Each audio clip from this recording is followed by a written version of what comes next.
Hello, कैसे हैं आप सब। मैं आपका मेंटोर और आप देख रहे हैं लर्निंग विदाउट टूल्स का एक नया और फ्रेश सेशन। बारी है यहाँ पर द हिंदू एडिटोरियल वोकैबुलरी की। नए शब्दों के साथ उपस्थित हुए हैं। सेशन को शुरू करेंगे, लेकिन उससे पहले जो लोग इस चैनल पर नए हैं और वैसे पुराने लोग जिन्होंने अब तक चैनल को सब्सक्राइब नहीं किया है, प्लीज सब्सक्राइब कर लीजिए। बेल आइकन प्रेस करके नोटिफिकेशन को ऑल पर रखना नहीं भूलिएगा, ताकि यहाँ से जो भी वीडियो अपलोड हो उसकी सूचना आपको मिले और कोई भी सेशन मिस ना हो। वैसे मैं ये कहना चाहूंगा कि इन दिनों जो भी एपिसोड्स में ला रहा हूं वो एग्जामिनेशन के पॉइंट ऑफ व्यू से ही है और बहुत ही इंपॉर्टेंट है। चाहे वो क्लोज टेस्ट हो, चाहे वो मिरर ऑफ कॉमनर का सॉल्यूशन हो, या फिर एडिटोरियल वोकैबुलरी, या फिर आने वाले समय में मैं previous year SSC error spotting add करूंगा। साथ में धीरे धीरे आरसी वगैरह भी यहां पर जोड़े जाएंगे जैसे जैसे समय की उपलब्धता होगी। मैंने आपसे एक सवाल पूछा था कि क्या इस सेशन को रेगुलर कर दिया जाए, किन शर्तों के साथ किया जा सकता है, शब्दों की संख्या कम की जाए, कितनी रखी जाए। ये सारी बातें आप कमेंट में लिख करके मुझे बताइए, तो मैं डिसाइड कर पाऊं कि इसको डेली करना है या यूं ही ऑल्टरनेट रहने देना है। चले, एक और बात, लाइक और शेयर करने में कंजूसी नहीं कीजिएगा।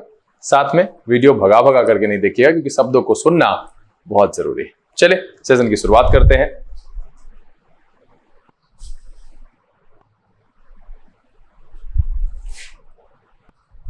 लर्निंग विदाउट टूल्स के सेशन में एक बार फिर से आप सबका तहे दिल से स्वागत है।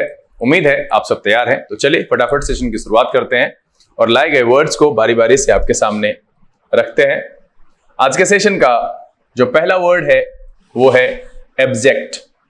एब्जेक्ट एडजेक्टिव की तरह प्रयोग होता है और इसका मतलब होता है टेरेबल एंड विदाउट होप और विदाउट एनी प्राइड और रिस्पेक्ट फॉर योरसेल्फ। मतलब है अत्यधिक दयनीय और निराशाजनक, स्वाभिमान रहित या नीच। इस अर्थ में हम एब्जेक्ट का प्रयोग करते हैं। क्या कहा मैंने कि टेरेबल एंड विदाउट होप और विदाउट एनी प्राइड और रिस्पेक्ट फॉर योरसेल्फ, इस अर्थ में एब्जेक्ट का प्रयोग किया जाता है। सिनोनिम की बात करें, सर्वाइल, मीक, ऑब्सिक्यूअस। क्या है? सर्वाइल, मीक, ऑब्सिक्यूअस, इसके सिनोनिम के तौर पर इस्तेमाल करेंगे। एंटोनिम की बात करें, सुपीरियर, एरोगेंट एंड इंपीरियस। क्या हो जाएगा? Superior, arrogant and imperious abject के एंटोनिम के तौर पर हम इस्तेमाल कर सकते हैं। एग्जाम्पल देख लेते हैं। He is almost abject in his respect for his boss. He is almost abject in his respect for his boss. इस पेज पर जो पहला शब्द है आज के सेशन का वो है एब्जेक्ट। इसका मतलब होता है टेरेबल एंड विदाउट होप और विदाउट एनी प्राइड और रिस्पेक्ट फॉर योरसेल्फ। इस अर्थ में हम एब्जेक्ट का प्रयोग करते हैं। नीच, स्वाभिमान रहित, अत्यधिक दयनीय और निराशाजनक। चलिए अगला जो शब्द है वो है रीप। रीप वर्ब की तरह प्रयोग होता है और इसका मतलब है to get something, usually something good as a result of your action or other people's action। मतलब है कि अपने किए गए काम का फल भोगना, जैसी करनी वैसी भरनी। इस अर्थ में रिप का प्रयोग करते हैं। सिनोनिम की बात करें, earn, gain, garner and get. क्या हो जाएगा? Earn, gain, garner and get, इसके सिनोनिम के तौर पर इस्तेमाल करेंगे। एंटोनिम की बात करें, लूज, पे, गिव एंड ग्रांट। क्या हो जाएगा? लूज, पे, गिव एंड ग्रांट एक अर्थ में रिप के एंटोनिम के तौर पर प्रयोग किया जा सकता है। एग्जाम्पल देख लेते हैं। He studied every evening and reaped the benefit at exam time। क्या? He studied every evening and reaped the benefit at exam time। Page पर जो दूसरा शब्द है वो है reap। इसका मतलब होता है to get something, usually something good as a result of your action or other people's action। अपने किए का फल भोगना, जैसी करनी वैसी भरनी के अर्थ में reap का प्रयोग करते हैं। चलिए अगला जो शब्द है वो है preposterous। फिर से यहां पर क्रम में, एनिमेशन में गलती, कोई बात नहीं है।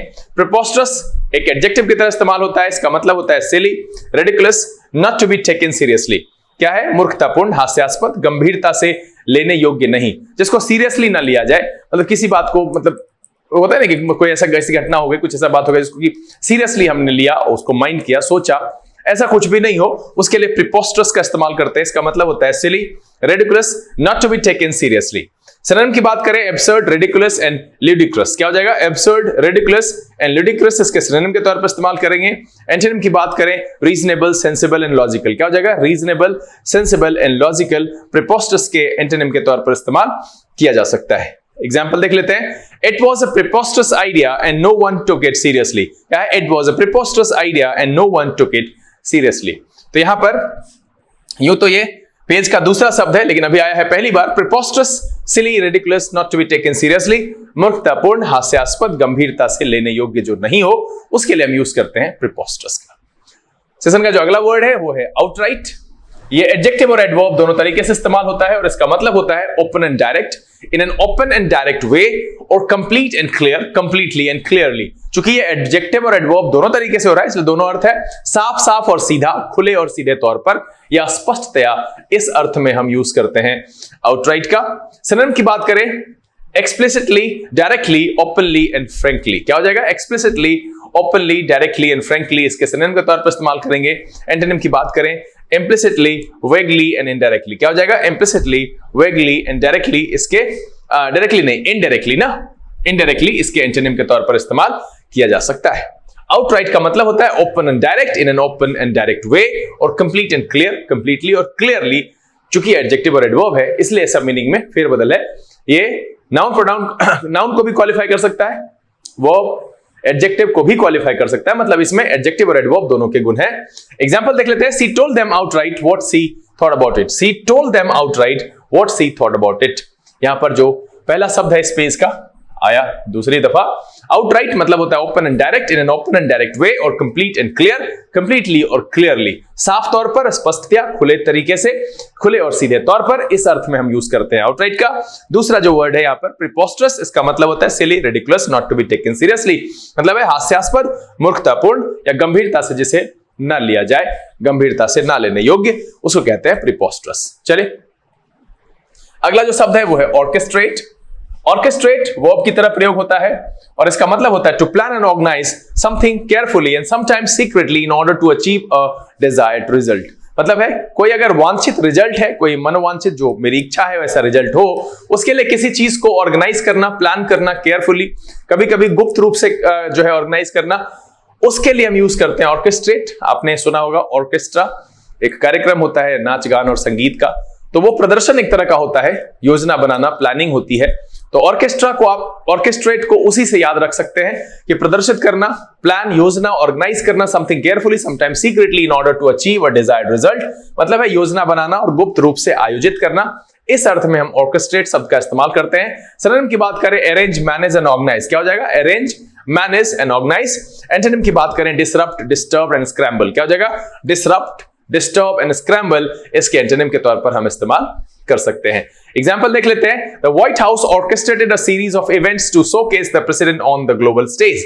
क्या है? White House orchestrated a series of events to showcase the president on global stage, on the global stage. तो यहां पर जो पहला शब्द है वो है ऑर्केस्ट्रेट, इसका मतलब होता है to plan and organise something carefully and sometimes secretly in order to achieve a desired result, मतलब है योजना बनाना, गुप्त रूप से आयोजित करना, इसके लिए यूज करते हैं ऑर्केस्ट्रेट शब्द का।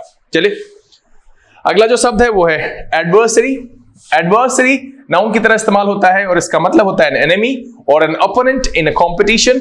क्या है? एन एनिमी और an opponent in a competition, शत्रु, किसी स्पर्धा में विरोधी पक्ष, इसके लिए एडवर्सरी का इस्तेमाल करते हैं। सिनोनिम की बात करें, ओपोनेंट, राइवल एंड एंटागोनिस्ट। क्या हो जाएगा? Opponent, rival and antagonist. Antonym की बात करें, supporter, ally and accomplice। Supporter, ally and accomplice adversary के एंटोनिम के तौर पर इस्तेमाल किया जा सकता है। तो यहां पर जो दूसरा शब्द है एडवर्सरी, एन एनिमी और an opponent in a competition, इस अर्थ में हम एडवर्सरी का प्रयोग करते हैं। एग्जांपल देख लेते हैं, स्मृति saw him as her main adversary within the company। Smriti saw him as her main adversary within the company। तो यहां पर जो पहला शब्द है वो है ऑर्केस्ट्रेट, इसका मतलब होता है to plan and organise something carefully and sometimes secretly in order to achieve a desired result, और दूसरा जो है एडवर्सरी, इसका मतलब होता है एन एनिमी और an opponent in a competition. चलिए अगला जो शब्द है वो है एस्किंस। एस्किंस एडवर्ब की तरह इस्तेमाल होता है और इसका मतलब होता है टू लुक एट और थिंक अबाउट समथिंग और समवन और समथिंग विद डाउट, डिसअप्रूवल और नो ट्रस्ट, मतलब किसी को संदेह से देखना, है ना। ये एडवर्ब की तरह इस्तेमाल हो रहा है टू लुक एट और थिंक अबाउट समवन और समथिंग विद डाउट, डिसअप्रूवल और नो ट्रस्ट, मतलब है संदेह के साथ, संदेह से, अविश्वास और अस्वीकृति के साथ। इस अर्थ में हम इस्तेमाल करते हैं एस्किंस का। सिनोनिम की बात करें तो स्केप्टिकली, सिनिकली एंड ड्यूबियसली। क्या हो जाएगा? स्केप्टिकली, सिनिकली एंड ड्यूबियसली इसके सिनोनिम के तौर पर इस्तेमाल करेंगे। और एंटोनिम की बात करें, वेलकमिंगली, अप्रूविंगली एंड ट्रस्टफुली। क्या हो जाएगा? वेलकमिंगली, अप्रूविंगली एंड ट्रस्टफुली एस्किंस के एंटोनिम के तौर पर इस्तेमाल किया जा सकता है। एग्जांपल देख लेते हैं, they looked askance at her scruffy clothes. क्या है? They looked askance at her scruffy clothes. अब स्क्रफी का मीनिंग मैं आप सबसे जानना चाहता हूं, कमेंट में लिख करके बताइएगा क्या आपको पता है स्क्रफी का क्या मीनिंग है। कमेंट में लिख करके बताइएगा जरूर। They looked askance at her scruffy clothes, and पक्का अगर आप लिखेंगे एक नया शब्द आपको यहां से मिलेगा, चाहे आप जैसे लिखिए, खोजने के लिए आप स्वतंत्र हैं। चले अगला जो शब्द है वो है प्रोसेशन। प्रोसेशन नाउन की तरह इस्तेमाल होता है और इसका मतलब है number of people, vehicle etcetera that move slowly in a line specially as a part of ceremony. मतलब है जुलूस या शोभा यात्रा से ले सकते हैं, लोगों वाहनों आदि का पंक्ति बनाकर मंद गति से चलने की जो गतिविधि होती है, विशेषतः किसी समारोह के प्रसंग में जुलूस या शोभा यात्रा के अर्थ में हम यूज करते हैं प्रोसेशन का। सिनोनिम की बात करें, परेड, मार्च एंड कैवलकेड। क्या हो जाएगा? Parade, march and cavalcade. इसके सिनोनिम के तौर पर इस्तेमाल करेंगे। एंटोनिम करें तो डिसऑर्डर, डिसऑर्गेनाइजेशन एंड हॉल्ट। क्या हो जाएगा? Disorder, disorganisation and halt. एक अर्थ में, चूंकि चलने की बात है तो रुकने को, चूंकि एक अरेंज तरीके से चलना है, डिसऑर्गेनाइजेशन को, डिसऑर्डर को एक अर्थ में रखा जा सकता है प्रोसेशन के एंटोनिम के तौर पर। तो यहां जो दूसरा शब्द है वो है प्रोसेशन। इसका मतलब होता है number of people, vehicles etcetera that move slowly in a line specially as a part of ceremony. मतलब शोभा यात्रा और जुलूस के अर्थ में हम इसका इस्तेमाल करते हैं। एग्जांपल देख लेते हैं। The festival will open with a procession led by the mayor. क्या है? The festival will open with a procession led by the mayor. इस पेज पर जो पहला शब्द है वो है askance। इसका मतलब होता है टू लुक एट और थिंक अबाउट समवन और समथिंग विद डाउट, डिसअप्रूवल और नो ट्रस्ट। मतलब है संदेह से और विश्वास या अस्वीकृति के साथ। और दूसरा जो है procession, a number of people, vehicles etcetera that move slowly in a line specially as a part of ceremony. जुलूस और शोभा यात्रा इस अर्थ में इस्तेमाल करते हैं। चलिए अगला जो शब्द है वो है फ्रॉस्टी। फ्रॉस्टी एडजेक्टिव की तरह इस्तेमाल होता है और इसका मतलब होता है कोल्ड एंड अनफ्रेंडली। दूसरा है वेरी कोल्ड विद फ्रॉस्ट। वो पाला होता है ना, बहुत अधिक ठंड, वो एक दूसरा मीनिंग है। बट अगर आप कहते हैं कि कोल्ड और अनफ्रेंडली के सेंस में बहुत रूखा रूखा और अमैत्रीपूर्ण जैसा कुछ व्यवहार हो जाए, तो उसके लिए आप ये एडजेक्टिव यूज कर सकते हैं फ्रॉस्टी। रूखा, अमैत्रीपूर्ण, बहुत ठंडा और पाले वाला, ये तो मौसम से रिलेटेड है, लेकिन ये रिलेशन से रिलेटेड है, रूखा और अमैत्रीपूर्ण। सिनोनिम की बात करें, अनफ्रेंडली, इनहॉस्पिटेबल एंड स्टर्न। क्या हो जाएगा? अनफ्रेंडली, इनहॉस्पिटेबल एंड स्टर्न इसके सिनोनिम के तौर पर इस्तेमाल कर सकते हैं। एंटोनिम की बात करें, warm, social, cordial and friendly. क्या हो जाएगा? Warm, social, cordial and friendly Frosty के एंटोनिम के तौर पर हम इस्तेमाल कर सकते हैं। एग्जाम्पल देख लेते हैं। The chairman's plan received a frosty reception from the committee. क्या है? The chairman's plan received a frosty reception. Frosty मतलब रूखा रिसेप्शन मिला उनको from the committee. तो पेज पर जो पहला शब्द है वो है frosty, मतलब होता है cold and unfriendly, और यही आपको याद रखना है। फ्रॉस्ट शब्द जो है ना वो ठंड से रिलेटेड है, तो मौसम के नाम पर ये मीनिंग तो आ ही जाएगा। बट फ्रॉस्टी यहां पर एडजेक्टिव की तरह इस्तेमाल हो रहा है। रूखा, कोल्ड एंड अनफ्रेंडली, रूखा और अमैत्रीपूर्ण, इसको याद रखेंगे, एक अच्छा शब्द है। चले अगला जो शब्द है वो है स्पॉन्टेनिटी, है ना। स्पॉन्टेनिटी नाउन की तरह इस्तेमाल होता है और इसका मतलब है the quality of being natural rather than planned and in advance. मतलब है जो सहज और स्वाभाविकता होती है ना, उसके लिए सहजता और आकस्मिकता के लिए हम स्पॉन्टेनिटी का इस्तेमाल करते हैं। The quality of being natural rather than planned in advance, इस अर्थ में हम स्पॉन्टेनिटी का इस्तेमाल करते हैं। सिनोनिम की बात करें, नेचुरलनेस, सिंप्लिसिटी एंड आर्टलेसनेस। क्या हो जाएगा? नेचुरलनेस, सिंप्लिसिटी एंड आर्टलेसनेस एक अर्थ में स्पॉन्टेनिटी के सिनोनिम के तौर पर इस्तेमाल किया जा सकता है।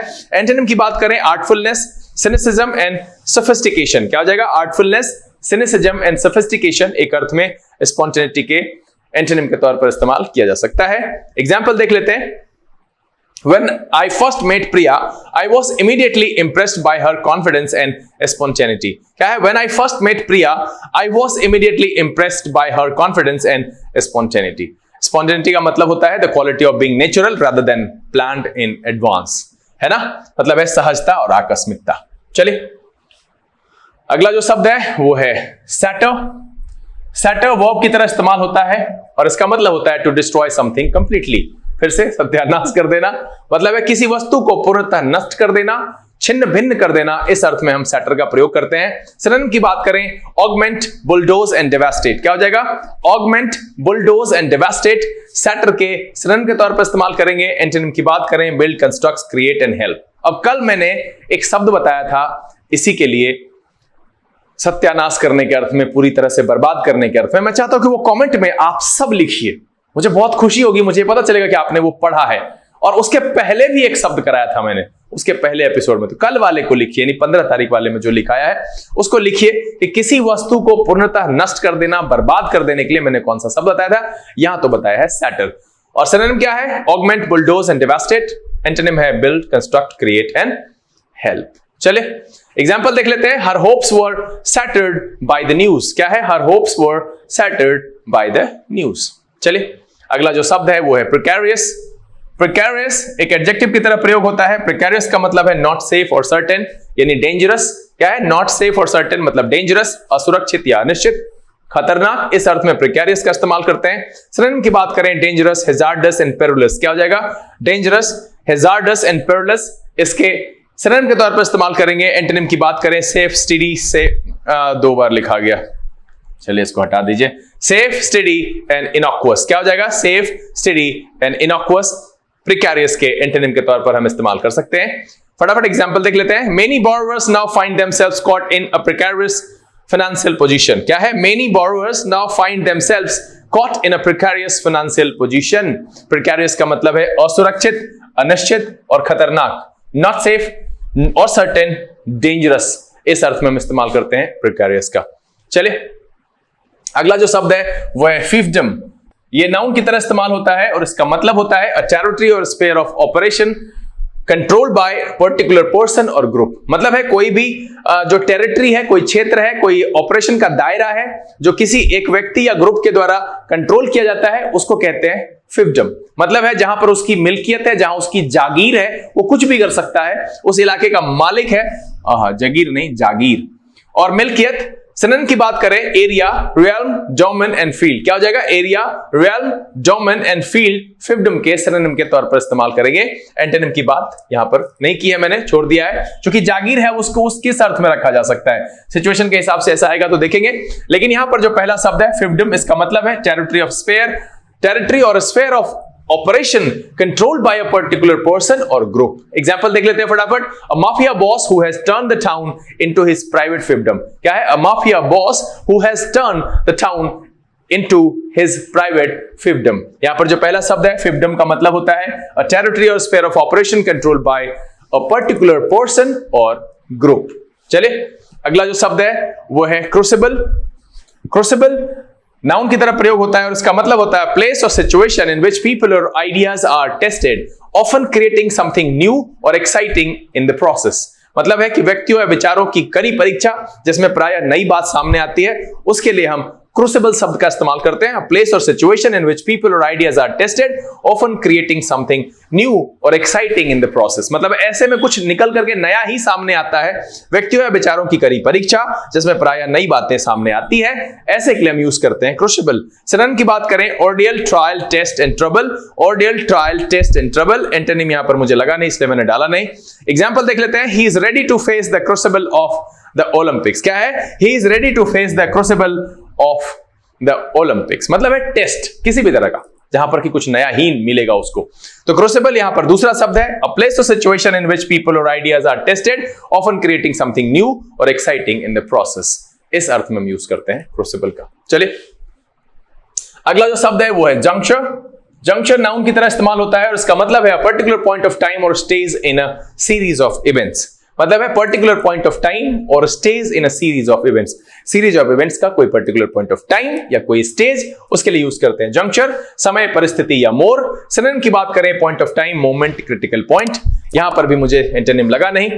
एग्जांपल देख लेते हैं। Negotiations are at the critical juncture. क्या है? Negotiations are at a critical juncture. Juncture इस पेज पर पहला शब्द है, मतलब है पर्टिकुलर पॉइंट ऑफ टाइम और stage in a series of events. मतलब है किसी सीरीज ऑफ इवेंट्स का कोई पर्टिकुलर टाइम या कोई स्टेज, उसके लिए यूज करते हैं जंक्चर का।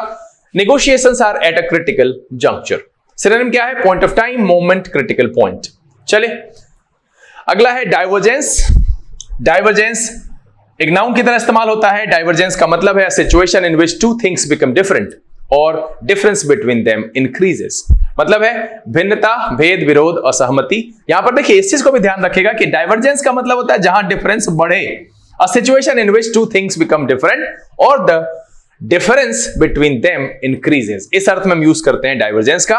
सिनोनिम की बात करें disparity, difference and imparity, disparity, difference and imparity इसके सिनोनिम के तौर पर इस्तेमाल करेंगे। एंटोनिम की बात करें इक्वालिटी, फेयरनेस एंड सिमिलैरिटी, क्या हो जाएगा? इक्वालिटी, फेयरनेस एंड सिमिलैरिटी इसके एंटोनिम के तौर पर इस्तेमाल कर सकते हैं। फटाफट एग्जांपल देख लेते हैं। The figures reveal a marked divergence between public sector पे settlements and those in the private sector, क्या है? The figures reveal a marked divergence between public sector pay settlements and those in the private sector. दूसरा शब्द जो यहां पर आया है divergence, a situation in which two things become different or the difference between them increases, मतलब है भिन्नता, भेद, विरोध, असहमति, इस अर्थ में हम यूज करते हैं divergence का। चलिए अगला जो शब्द है वो है नज। नज, अरे नहीं, एक नाउन होगा। नाउन और वर्ब दोनों तरीके से इस्तेमाल होता है। नज, दोनों वर्ब भी लिखा गया।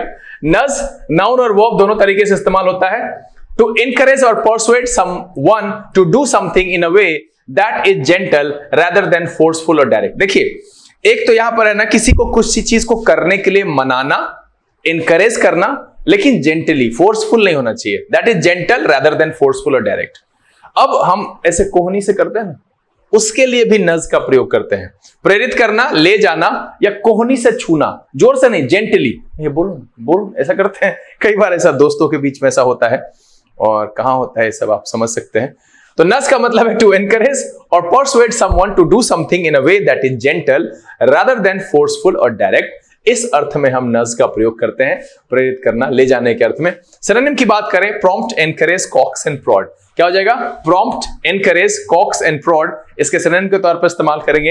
एंटोनिम करें discourage, deter, check and curb, क्या होगा? Discourage, deter, curb and check इसके नज के एंटोनिम के तौर पर हम इस्तेमाल कर सकते हैं। एग्जांपल देख लेते हैं। He cleverly nudges us towards the conclusion he himself has reached, क्या है? He cleverly nudges us towards the conclusion he himself has reached।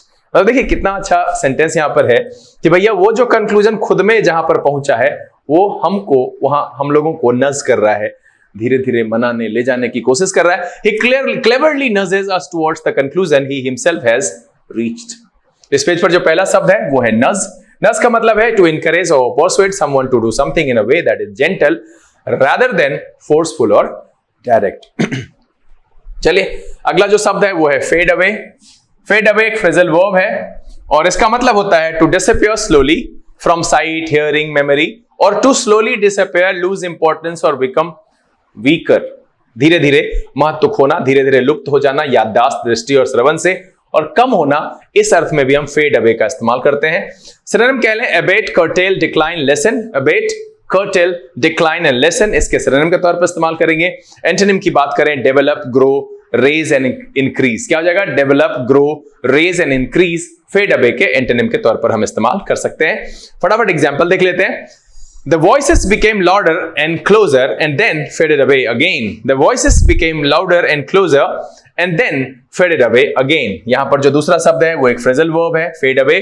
इसका मतलब होता है to disappear slowly, और to slowly disappear, lose importance or become weaker, मतलब है कि धीरे धीरे लुप्त हो जाना, कम होना, इस अर्थ में हम फेड अवे का इस्तेमाल करते हैं।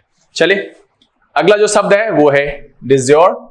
डिस्योर लैटिन ओरिजिन का शब्द है, एडजेक्टिव और एडवर्ब की तरह इस्तेमाल होता है। According to the law, having right existence as stated by law, मतलब है कानूनी तौर पर डिस्योर का इस अर्थ में इस्तेमाल करते हैं। सिनोनिम की बात करें lawfully, legally, by right and proper. Lawfully, legally, by right and proper, इस अर्थ में illegal, unlawful, wrong and illicit, इसको हम डिस्योर के एंटोनिम के तौर पर इस्तेमाल कर सकते हैं। डिस्योर लैटिन ओरिजिन का शब्द है, ऐसे ही एडजेक्टिव और एडवर्ब की तरह काम करता है। According to the law, having a right existence as stated by law, कानूनी तौर पर, इस अर्थ में हम डिस्योर का इस्तेमाल करते हैं। एग्जांपल देख लेते हैं। The country has de facto independence now and it will soon be recognized डिस्योर by the world's government, है ना? क्या है? The country has de facto independence now and it will soon be recognized डिस्योर by the world's governments। अगला जो शब्द है यहां पर जो पहला आया वो था डिस्योर अकॉर्डिंग टू द लॉ। दूसरा है डिफैक्टो। आपको लगा होगा कि यहां पर ये क्या है, इसकी मीनिंग यहां नीचे है। डिफैक्टो एडजेक्टिव और एडवर्ब दोनों तरीके से इस्तेमाल होता है, और एक दूसरे का अपोजिट कह सकते हैं, एक अर्थ में है, वहां नहीं लिखा मैंने, है ना? A Latin expression used to say that something exists even though it may not be legally accepted or as existing. मतलब है कि कुछ है बट उसको लीगली एक्सेप्ट नहीं करते, उसके लिए हम डिफैक्टो का इस्तेमाल करते हैं। यहां पर जो कहा है कि the country has de facto independence, उसको अभी लीगलाइज नहीं हुआ है बट आगे क्या कह रहा है, it will soon be recognised de jure, तो क्या हो जाएगा, कानूनी तौर पर हो जाएगा। वस्तुतः और वास्तविक सिनोनिम है actual, real and effective. Antonym की बात करें, de jure, theoretical and ideal. क्या है, de jure, theoretical and ideal. अब यहां पर क्या है, इसका मतलब है कि used to say that something exist even though it may not be legally accepted as existing, मतलब है कि लीगली एक्सेप्ट ना किया जाए बट वो है, उसके लिए यूज करते हैं डिफैक्टो का। एग्जांपल देख लेते हैं, he is her de facto husband though they are not actually married. आजकल बहुत कॉमन है भाई, हाँ देख तेरे संसार की हालत क्या हो गई भगवान। हाँ वो कई जगह मैंने सुना है भैया लोगों को आजकल ना बाकी कुछ करना नहीं आता है, ठीक से मुंह धोना दातुन करना नहीं आता है, लेकिन प्यार करना आता है। हर एज ग्रुप में निम्ना टेमना पता नहीं कौन कौन है, सबको पहले कुछ नहीं, क्या करना चाहते हो तो दूल्हा बनना चाहते हैं, क्या प्राप्त करना चाहते हो दुल्हन चाहिए। मीम्स भी बनता है, सही थोड़ी गलत थोड़ी बनता है, सही बनता है। एक केव चिंता है, वो भी छोड़ के भाग जाइए भैया, अस्तित्व नहीं रहेगा तुम्हारा, तो समझता ही नहीं है, हैं? देखिए क्या कह रहा है, he is her de facto husband though they are not legally married. तो इस पेज पर जो दो है एक दूसरे का अपोजिट है। डिफेक्टो का मतलब होता है, लैटिन एक्सप्रेशन है used to say that something exist even though it may not be legally accepted as existing. चलिए सेशन का जो आखिरी शब्द है वो है स्टॉट। स्टॉट एडजेक्टिव की तरह इस्तेमाल होता है, इसका मतलब है determined and strong specially in opinion, मतलब है मजबूत और तगड़ा, किस चीज में, विचारों में, उसके लिए इस्तेमाल करते हैं स्टॉट।